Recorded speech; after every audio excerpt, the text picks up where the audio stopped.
Job chapter 34. Elihu said, "You men think you are wise, but just listen to me. Think about my words, as you would taste food. Then we can decide the case and give a just verdict." Job claims he is innocent and God is guilty of mistreating him. Job also argues that God considers him a liar and that he is suffering severely in spite of his innocence. But to tell the truth, Job is shameless. He spends his time with sinners, because he has said, "It doesn't pay to please God." If any of you are smart, you will listen and learn that God all-powerful does what is right. God always treats everyone the way they deserve, and he is never unfair. From the very beginning, God has been in control of all the world. If God took back the breath that he breathed into us, we humans would die and return to the soil. So be smart and listen. The mighty God is the one who brings about justice, and you are condemning him. Indeed, God is the one who condemns unfair rulers. And God created us all. He has no favorites, whether rich or poor. Even powerful rulers die in the darkness of night when they least expect it, just like the rest of us. God watches everything we do. No evil person can hide in the deepest darkness. And so, God doesn't need to set a time for judgment. Without asking for advice, God removes mighty leaders and puts others in their place. He knows what they are like, and he wipes them out in the middle of the night. And while others look on, he punishes them because they were evil and refused to obey him. The persons they mistreated had prayed for help, until God answered their prayers. When God does nothing, can any person or nation find fault with him? But still, he punishes rulers who abuse their people. Job, you should tell God that you are guilty and promise to do better. Then ask him to point out what you did wrong, so you won't do it again. Do you make the rules, or does God? You have to decide. I can't do it for you. Now make up your mind. Job, anyone with good sense can easily see that you are speaking nonsense and lack good judgment. So I pray for you to suffer as much as possible for talking like a sinner.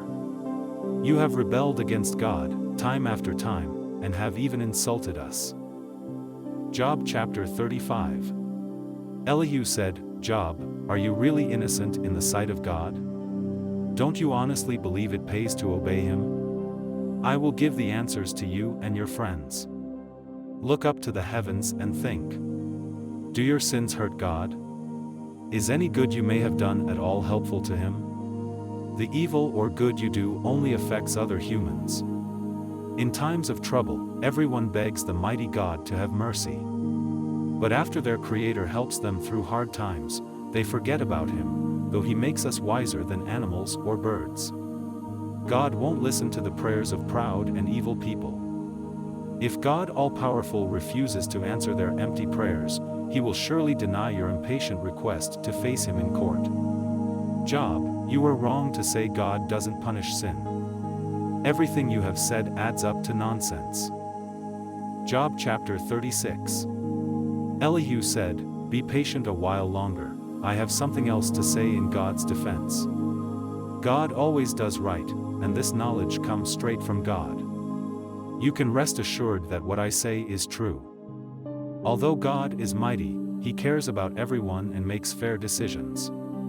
The wicked are cut down, and those who are wronged receive justice. God watches over good people and places them in positions of power and honor forever. But when people are prisoners of suffering and pain, God points out their sin and their pride, then he warns them to turn back to him. And if they obey, they will be successful and happy from then on. But if they foolishly refuse, they will be rewarded with a violent death. Godless people are too angry to ask God for help when he punishes them. So they die young in shameful disgrace.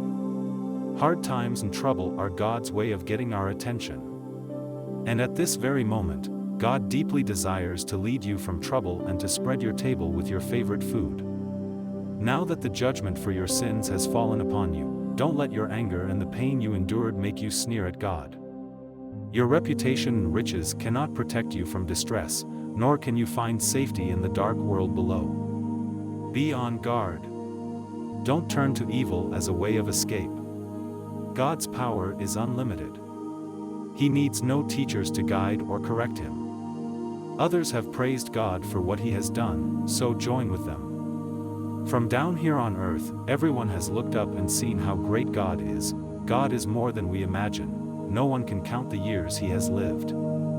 God gathers moisture into the clouds and supplies us with rain.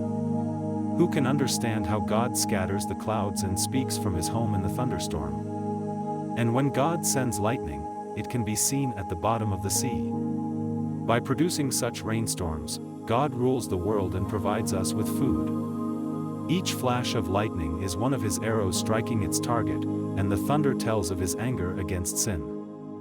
Job chapter 37. I am frightened and tremble all over, when I hear the roaring voice of God in the thunder, and when I see his lightning flash across the sky. God's majestic voice thunders his commands, creating miracles too marvelous for us to understand. Snow and heavy rainstorms make us stop and think about God's power, and they force animals to seek shelter. The windstorms of winter strike, and the breath of God freezes streams and rivers. Rain clouds filled with lightning appear at God's command, traveling across the sky to release their cargo, sometimes as punishment for sin, sometimes as kindness. Job, consider carefully the many wonders of God. Can you explain why lightning flashes at the orders of God who knows all things? Or how he hangs the clouds in empty space? You almost melt in the heat of fierce desert winds when the sky is like brass. God can hammer out the clouds in spite of the oppressive heat, but can you? Tell us what to say to God. Our minds are in the dark, and we don't know how to argue our case. Should I risk my life by telling God that I want to speak? No one can stare at the sun after a breeze has blown the clouds from the sky. Yet the glorious splendor of God all-powerful is brighter by far. God cannot be seen, but his power is great, and he is always fair. And so we humans fear God, because he shows no respect for those who are proud and think they know so much.